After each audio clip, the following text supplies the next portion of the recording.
It's a Friday mailbag, and you are all wondering which groceries should Nebraska be shopping for in the portal?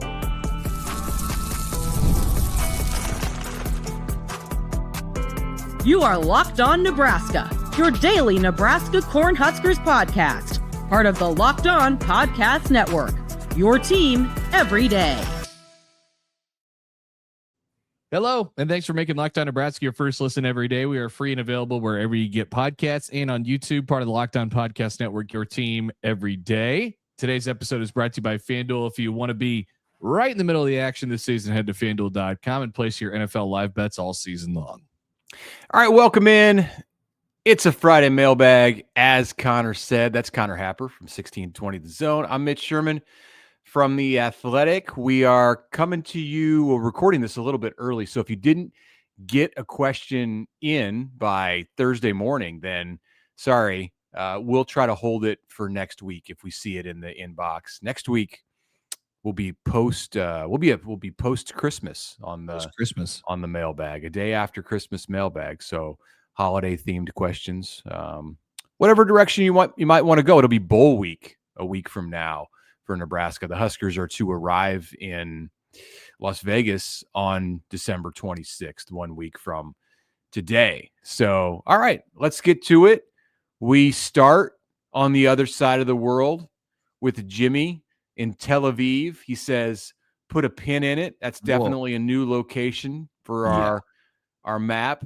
Nathan, if you're out there, you can update the map with a pin in Tel Aviv. We're have a couple. I've been traveling. Like, what's that? Well, we're gonna have a couple new ones today. It looks like there are international flavor in today's mailbag. Jimmy says, I've been traveling and trying to keep up with the pod. Top 3% listener, according to Spotify Wrapped. Thank you. I may have missed the discussion, but what's the QB plan versus Utah? Is TJ Lateef healthy? At what percentage? Will he be able to execute design runs and be able to scramble? And who is the number 2 quarterback for the bowl game? Yeah, I mean, a little bit of it is TBD. I mean, but the starter is going to be TJ Lateef. You know, how healthy is he? That's the plan. How healthy is he? I don't know. Like, what, are you at his full capability? Is he all the way back? I'm not sure. We won't know that probably until the days leading up to the game and whatever the coaches say. But it's going to be Lateef, barring any sort of setback over the next 2 weeks. And his backup, I think, is Jalen Gramstad, right? Yes. Yes. Grandpa Gramstad. Granddad. Yes. Granddad. Yes. It was evading me. So Dana Holgorsen on Tuesday of this week said that Lateef has been limited and unable to go through a lot of the teamwork that Nebraska's done in practice.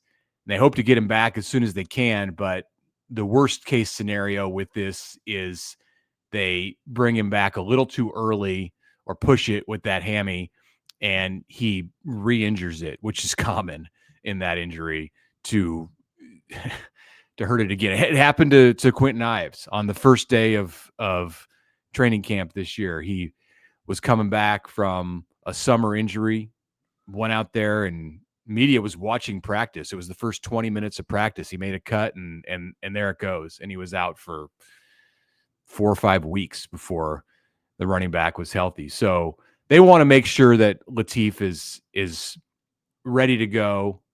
And I would think by the time they get to Las Vegas a week from today, they'll want him fully incorporated into practice. And that's probably okay because he's able to, he's a true freshman. So you would like to have as much practice time for him in this bowl season as possible, but he's getting the meeting time. He's getting all of the actual minutes and hours on the field.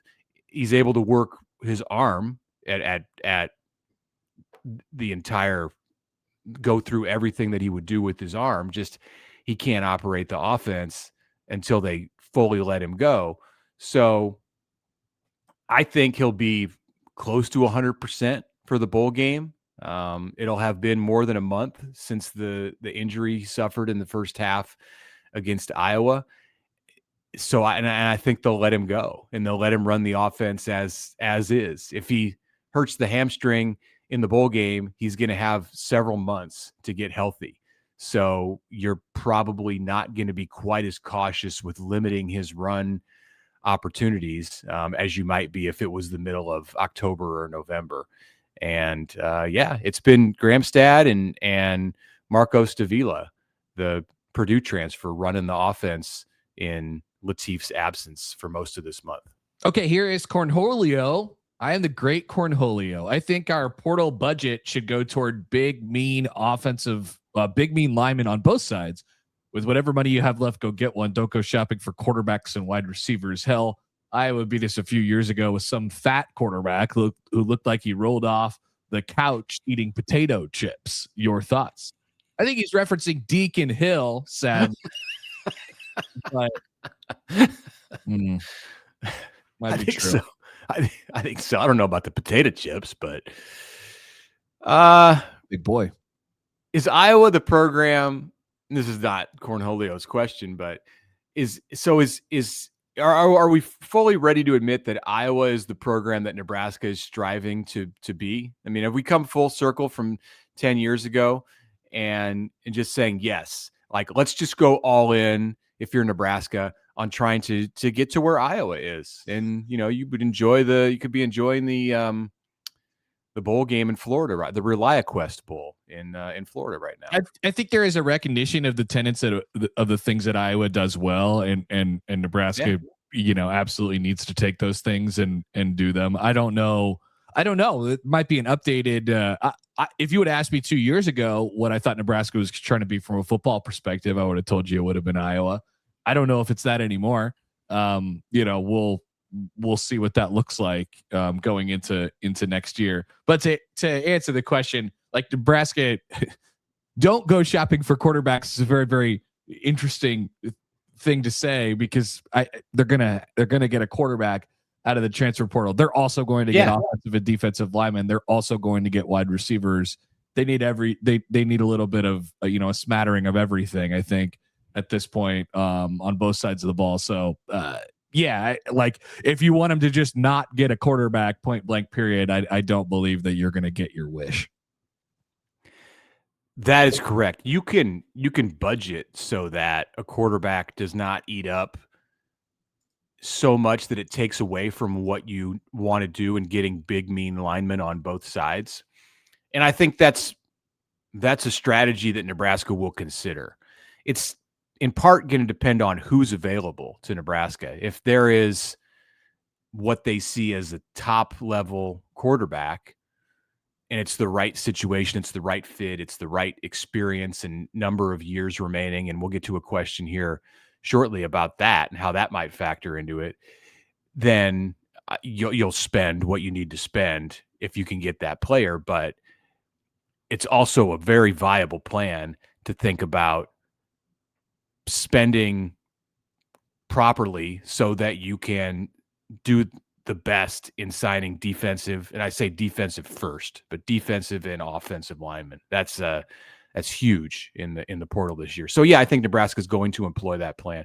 I also have a note here.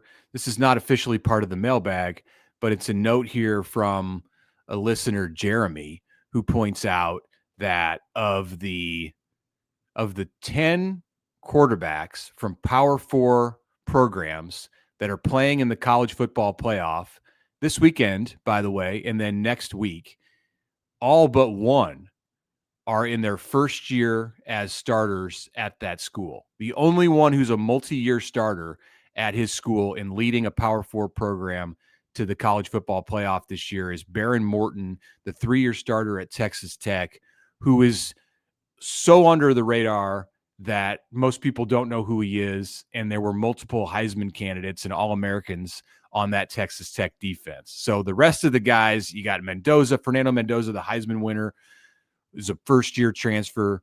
Julian Sayin, transferred from Alabama, first-year starter. Gunnar Stockton at Georgia, first-year starter, signed with Georgia. Dante Moore, first-year starter, transferred from UCLA. Trinidad Chambliss, first-year starter at Ole Miss, transferred from Division II Marcel Reed, first year as the full-time starter at Texas A&M, signed with the Aggies out of high school. John Mateer, first-year starter at Oklahoma, transferred from Washington State. Ty Simpson, first-year starter at Alabama, signed with the Tide out of high school. Carson Beck, first-year starter at Miami, transferred from Georgia. So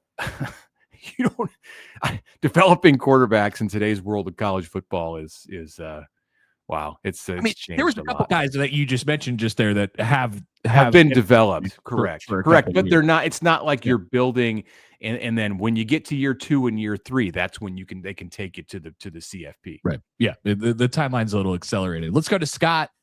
He says hello from the port of Spain, but put a pin in Trinidad and Tobago. I'm not sure how that works. I'm not sure why we would say hello from the port of Spain, but I think the port of Spain is in Trinidad and Tobago. Okay, great. Awesome. Well, I obviously have no idea what's going on. Yeah, it's the capital of Trinidad and Tobago. All right, perfect. The port of Spain in a pin in Trinidad and Tobago. Perfect. Now that the dust is settled with DR15, what can the staff do to develop the quarterback position to make the serious jump from year 1 to year 2 and perhaps year 3 to year 4 to create a program identity on offense? Is there a hope that a quarterback, that QB player development exists to create that identity, or is it hit and miss? Great shows in these newsworthy times, GBR and waving back. All right, way to go, Scott. Sorry, I didn't know my geography. No, you're good. Yeah, I was kind of getting ahead of myself in going through Jeremy's list there about the quarterbacks. It's probably more relevant or just as relevant to this question and the next one that we'll get to after the break. But this quarterback development is important in college football. And as you pointed out, Connor, like with Marcel Reed and Gunnar Stockton, those are quarterbacks who've been developed in the Nebraska program. Mm-hmm. But what are we looking at for a question here? So creating an identity on the offense, is there hope that a quarterback development exists to create that identity? Quarterback's a plug and play position in a lot of systems, and Nebraska, I suppose, has to decide whether it's a plug and play position in Lincoln or it's something that is going to be built up through the system. That's what they're trying to do with TJ Lateef. I think that's what their vision is with Trae Taylor down the road. But there also comes a time, and you can go back and forth between being a program that builds up and creates your identity through development, and then if you're in the right spot, you plug and play. Texas Tech is in developing identity with its offense right now, development and identity creation, and then likely next year the Red Raiders are going to be plug and play. I think there's a middle ground. It doesn't have to be just like, hey, we got to bring this guy up and wait 3 years or wait 4 years for him to be good, or just have a slew of 1 year starters 5 years in a row. I think ideally in this world, you almost look at it like a college basketball situation where those coaches look at it in 2 year cycles. I would want to look at it in a 2 year cycle. I would want to say, all right, let's get you comfortable. Let's build around you. And then by the second year, we are absolutely ready to hit the ground running and go. That's how I would ideally want to do it. But, like you said, Mitch, the situation is the situation. And if your situation dictates that, your roster says you got to have a 1 year guy because you got to go right now, then that's what you have to do. If your situation dictates where you want to have a developmental player because you're a developmental program and you want to bloom in 3 years or 4 years, then there's a situation for you as well. I don't know where Nebraska's at right now, but I do think it's not. Some of it is just what your roster depends on, and then also your preference as a coach. It's really an important conversation for Pat Stewart and Matt Rule and Dana Holgerson and Glenn Thomas to all get together and be on the same page and have here, not after the bowl game, but before the bowl game, so they can hit the ground running in January. All right, when we come back, another quarterback question. This one involves a future Nebraska quarterback, Trae Taylor. That is coming up after this. All right, the holidays are just about here. That's exciting.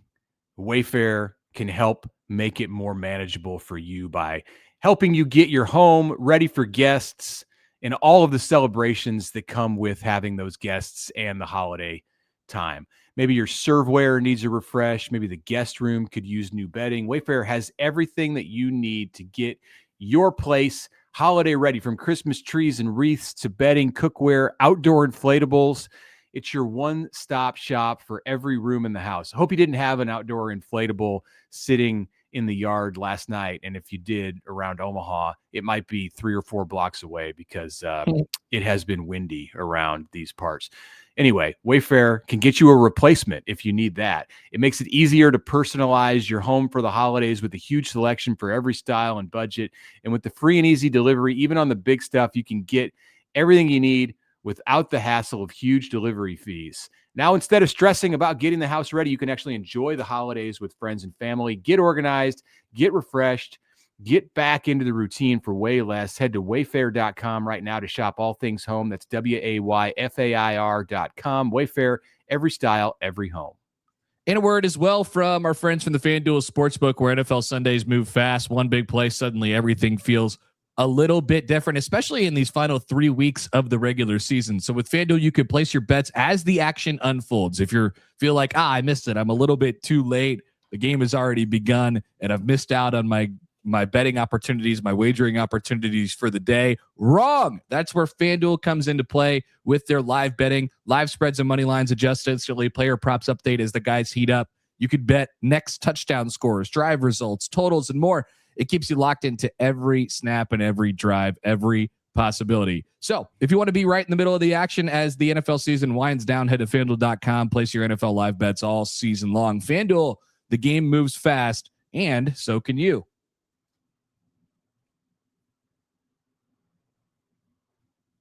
All right, welcome back. Connor Happer, Mitch Shermer with you here on Locked On Nebraska podcast. Back to your questions. Let's go back to the quarterbacks with Patrick and Pilger, with the importance of Trae Taylor and the impact he has on the 2027 class. Does Nebraska have to avoid pursuing an experienced transfer quarterback with more than 1 year of eligibility?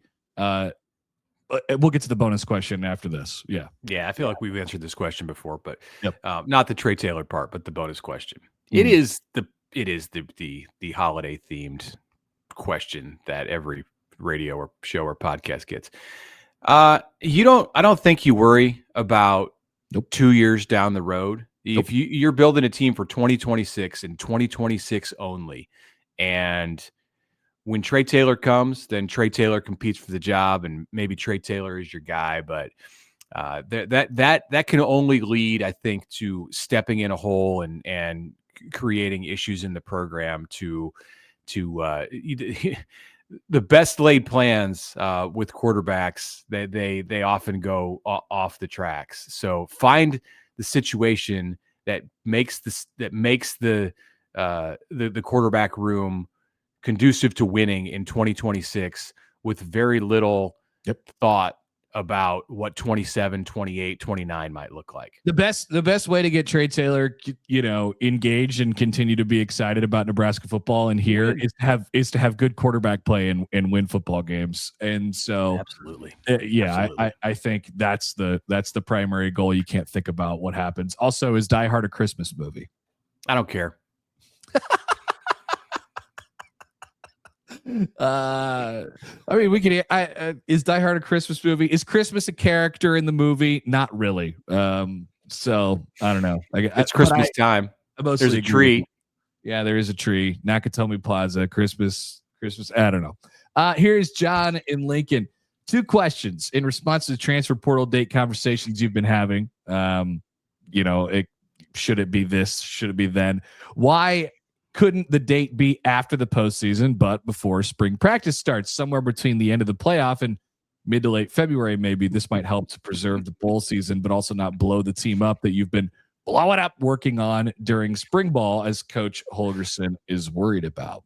Well, school. Well, school, what? Guys. What are you talking about?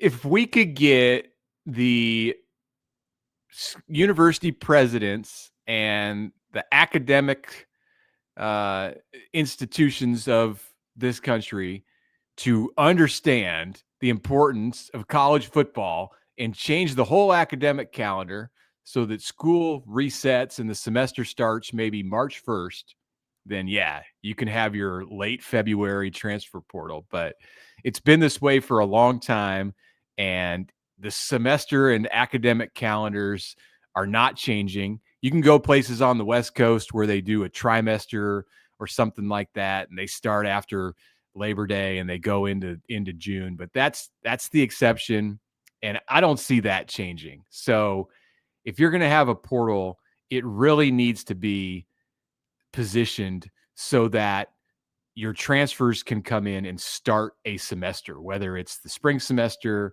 or the fall semester. So that's the simple answer to that question. Yeah. John's follow-up question, well, second question, I suppose. Is there an easy answer to why a recruit is a 3-star versus like why they are a 5-star? For example, Dayton Raiola is a 3-star, just won the high school national championship at Georgia. Trae Taylor's a 4, might be a 5. What's the difference between the two? What makes Dayton 1 to 2 stars less valuable? It's a lot of evaluation that takes place in the off season. How these players perform at combines, what their measurables are. A lot of it is how you throwing on air.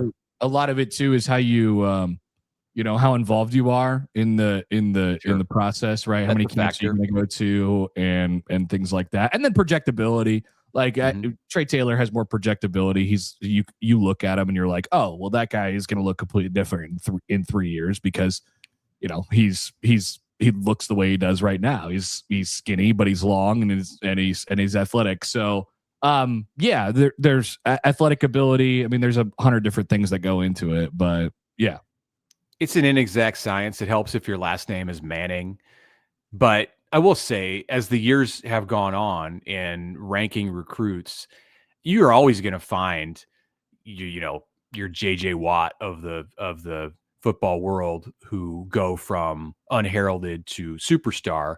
But it's a pretty good gauge. Like go through and look at the 5 stars. The 5 stars. Yeah, go look at the 5 stars historically, and there are names you won't recognize, and then there are NFL Hall of Famers who were projected from the time they were in high school. I mean, Travis Hunter was the top player coming out of high school a few years ago, and then he won the Heisman Trophy. So that stuff happens a lot more with 5 stars than it does with 2 and 3 stars. All right, Greg in Broken Arrow has an interesting question. This is off the quarterback board a little bit. It says, hi, fellas. Okay, so I am about to commit heresy. Do we not belong in the Big Ten? We lost our AAU certification, a base requirement to belong academically in the Big Ten. They're trying to get it back, though, right? Yeah, when is the last time we beat a top 3 team, a top 3 football team in the conference? Where do we belong? Hopefully not the basketball on grass conference, also known as the Big 12. Just thinking out loud. Clearly, Greg, you got a lot of thoughts there. Yeah. Hey, best wishes to you, Greg, in this holiday season and into 2026. I mean, Nebraska's going to stay in the Big Ten. I feel like it's kind of tongue in cheek here with the question. Do they belong? Do they belong? That's like a different question than like, are they going to be? Sure. Yeah, that's a good point. Good point. I can answer the last time Nebraska beat a top 3 team in the Big Ten. Do you know this off the top of your head? Do you care to wager a guess? The last time Nebraska won a game against a team that finished in the top 3 in the Big Ten?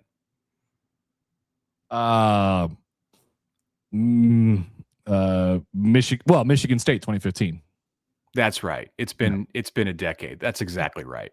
So exactly right. Do they? Yeah. I mean, Nebraska at this point is built like a Big Ten team. It's not built like a great Big Ten team, but they run their athletic department and their football program like the Big Ten. We're talking about this 15 plus years after Nebraska switched over from the Big 12, and the Big 12, you've noticed, looks nothing like what it did when Nebraska left. So I conference identity, like all of the conferences have changed identities, and Nebraska is what Nebraska is today. Yeah, Big 12 not exactly a basketball and grass conference anymore. That's for sure. It's gotten bigger and stronger and more physical and better coached and all those different things. So I wouldn't stub your nose up at it quite so much. I would also, agree with the sentiment. I've never thought, it's been 15 years, like you said, I've never really thought Nebraska belonged in the Big Ten. I think they've struggled to adapt to it, and And we've talked about it from a cultural standpoint. And they're still trying to find their footing, obviously, in a football standpoint. Once they do, though, it'll feel like home. So, just keep waiting. All right, couple more quick before we get to a break and then talk about some other sports. This is from Andy in Omaha. Love this question. He says, and he did a lot of research here, or has somebody doing research for him. The point spread for the Las Vegas Bowl opened on most books at 13 or 13 and a half. Days later, it reached 16 points. Since the start of the 2022 season, there have been 220 games in college football where the closing line favored the initial team by 2 points or more than the opening line. So the line jumped.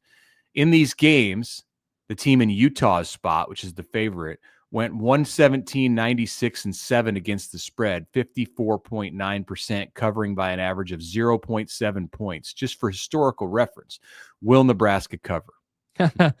I guess I'd lean no at this point. In using those numbers, 55% against. It's not like a huge statistical anomaly or anything. It's 17 is a lot of points, and Nebraska hopefully will have that that edge that they've been talking about over the last couple of days.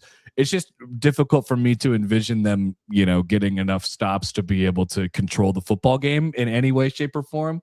And so I don't know. I doubt.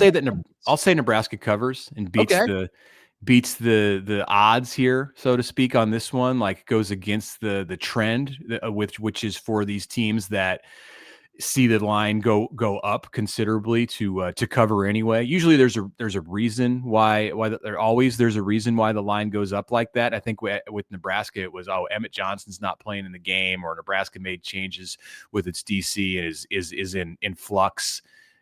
Rail is this distraction out there. He was never playing in the bowl game, and so the line reacts, and maybe it doesn't often react quite enough. But I'll say that Nebraska covers. All right.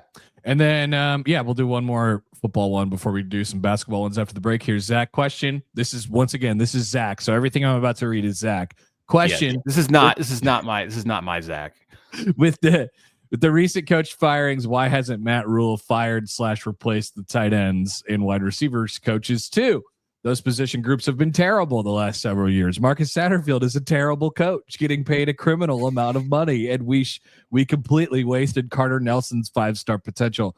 And wide receivers haven't been good since Mickey Joseph. No wonder Dylan was frustrated. Terrible coaches for offensive line, tight end, wide receiver means he got sacked all the time and no one to throw to. Yeah, this is there are Husker fans that feel this way, and they have evidence, justification for being upset, because Nebraska's 7-5 and has 7 wins for the second consecutive season. So we're not saying that you should. Matt Rule came out after the Iowa game and said, I'd be upset if I was a Nebraska fan. Matt Rule's going to do it his way. And that's either going to work or it's not. And if it doesn't, then he's not going to work. So they changed tight ends coaches last year by putting Satterfield in charge of them. They changed wide receiver coach last year by putting DeKeel Shorts in charge of them. So, or at least they've had some evolution with the way the tight ends have been coached over the 3 years that Matt Rule's been in charge. I think the wide receivers were effective this year in certain situations, but could they be better? Absolutely. Do they need to be better? Yes. Do they need to get more out of Carter Nelson? Definitely. You got basketball questions, a couple basketball questions, and a volleyball question to finish out a Friday Locked On Nebraska pod after this. But first, ever feel like your money just disappears each month, especially in this month of December? Happens fast. A few subscriptions here, impulse buys there. Suddenly, the numbers in your bank account do not match the numbers in your head. Whoa, what is going on with that? Rocket Money helps you get clarity, track every dollar, stay in control of your finances. Managing your money should not feel like a second job. It should come easy. Rocket Money does the heavy lifting for you, so you could save more and stress less. They're going to stress less. They're going to find subscriptions you forgot that you were even paying for, that you forgot even existed. Seeing all your spending on one dashboard makes it easier to understand where your money is going with Rocket Money. and they're going to help you build a budget for you based on your past spending. It keeps you on track and you don't have to overthink it. Take control of your finances and cancel your unwanted subscriptions with Rocket Money. Go to rocketmoney.com/locked-on today. rocketmoney.com/locked-on. One more time, rocketmoney.com/locked-on.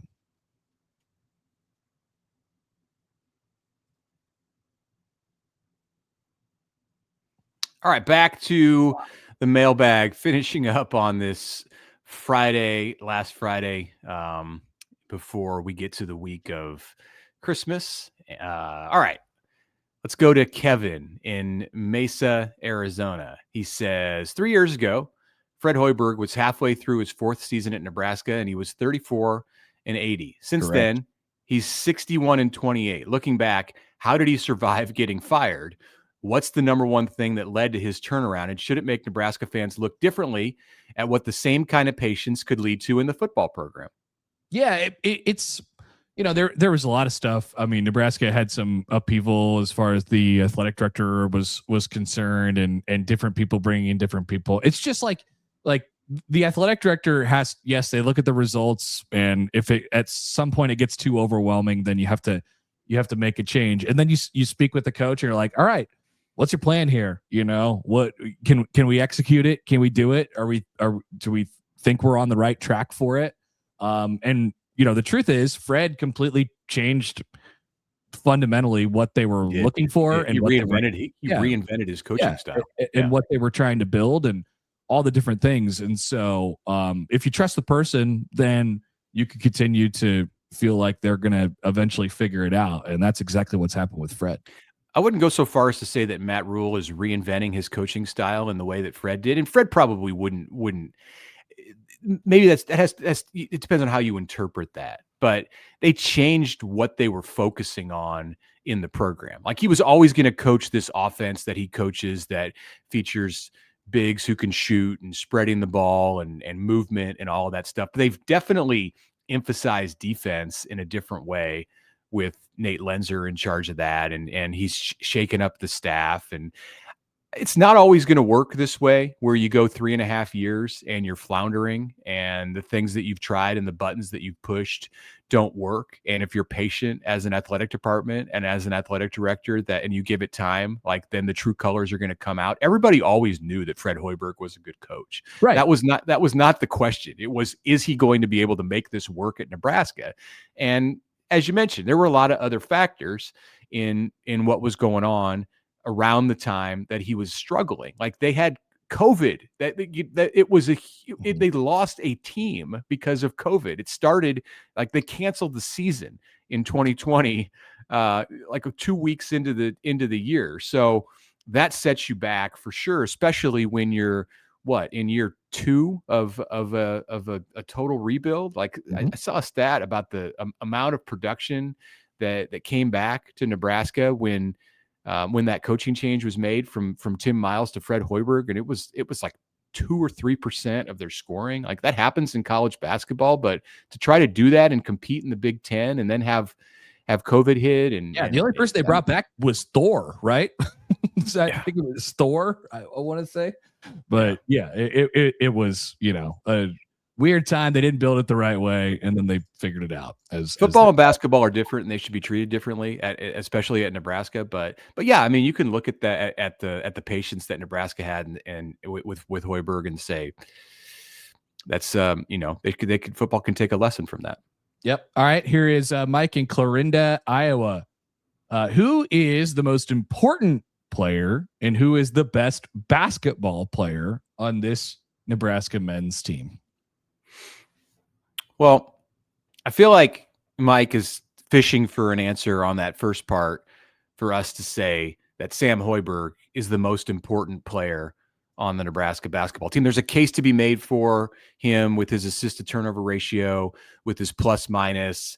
Coaches love him. We've now heard Brad Underwood and Greg McDermott rave after games against Nebraska about Fred's son. So I'm sure we'll get more of that from Tom Izzo when Michigan State is preparing to play Nebraska on January 2nd, the next Big Ten game that the Huskers play. So I can make that case that Sam Hoiberg is the most important player. Would you agree with that? The best player, I think, is probably Rink Mast. Yeah, I think there's a bunch of different ways you could look at that question too. But yeah, I would probably, Sam is the sort of straw that stirs the drink. Honestly, like the thing that you have to get maybe used to a little bit is on a team like this, everybody is important. And if someone is not doing their job, Right. like it looks completely different. Right. And so obviously you can make the case that Rink is the most important guy. You can make the case that Bryce Sanford shooting 40% from 3 is the most important guy. You can make the case that Jamarcus shooting 43% from 3. Jamarcus Lawrence from 3 right now is the most important guy. And then Sam and Berke on defense, right? Yeah. So like you could make the case for, I think, all those guys as far as their importance level. If you take one out, you're going to have to ask somebody else to do something, a little bit more. And then as far as the best, I mean, I think, Rink is I might go a different way. I might say Rink is the most important guy, like if you take him out, then it's a good argument. The math equation changes in a hurry for Nebraska basketball. As far as the best basketball player, I think about like ceilings and projectability. And that's probably where you bring in Bryce Sanford. Okay. And I don't know. They're all really, really important pieces to the wheel. The fact that there isn't like one clear right answer for either one of those questions, I think is indicative and illustrative of the strength of this team. Yeah, no doubt. And then finally, here's Kelly and Milford. Love the pod. Where did the Texas A&M Nebraska volleyball match rank in the greatest Husker games or matches of the last 25 years? Well, it depends on what you're looking for when you assess that. If you're looking for greatness as far as Nebraska winning big things like national championships, then they've won 3 in the last 25 years in volleyball. So you'd probably have to go there. But just in terms of like the being awestruck by the level of competition and entertainment value, I don't think there's a lot that ranks higher. It ranks for me in the top, right near the top, if not at the top. Yeah, I think also, one of the first qualifiers for me is like, what's the stage? And Nebraska volleyball season on the line. Some big stages in the last decade plus, whatever. Yeah, this wasn't a Final Four, but it wasn't. But this is a big stage. I mean, huge stage. It's on ABC, right? Like, and it's two really good teams just kind of slugging it out, and you got what you got. So it's hard for me to sort of track down in my head what might feel bigger. But these are two teams just absolutely great teams just going after each other on one of the biggest stages in college sports that we have. We're talking about deep into the NCAA tournament. It's hard to imagine too many more. Now, if you need a Nebraska win, unfortunately, this does not qualify. Yeah, and the fact that fourth set went to 37-35 with Nebraska's season hanging in the balance, like that's the clincher for me to allow it to achieve greatness. Yep, no doubt. All right, we appreciate you guys as always on the mailbag. If we missed you this week, we will try and get to them next week. Plenty of mailbags to come here on the Locked On Nebraska podcast. We'll talk to you next week. Thanks for tuning in today, and make sure to subscribe and follow. Find us on social media. Also, if we made your Spotify Wrap, prove it on social media. Secure a free month of our brand new Everydayer Club. Tag the Locked On Podcast Network on any social platform, and they will drop you a code. For those of you on video, we'll send you over to the first ever national 24/7 Locked On Podcast Network YouTube channel, and on audio, make your second listen Locked On College Football. Thank you, and talk to you soon.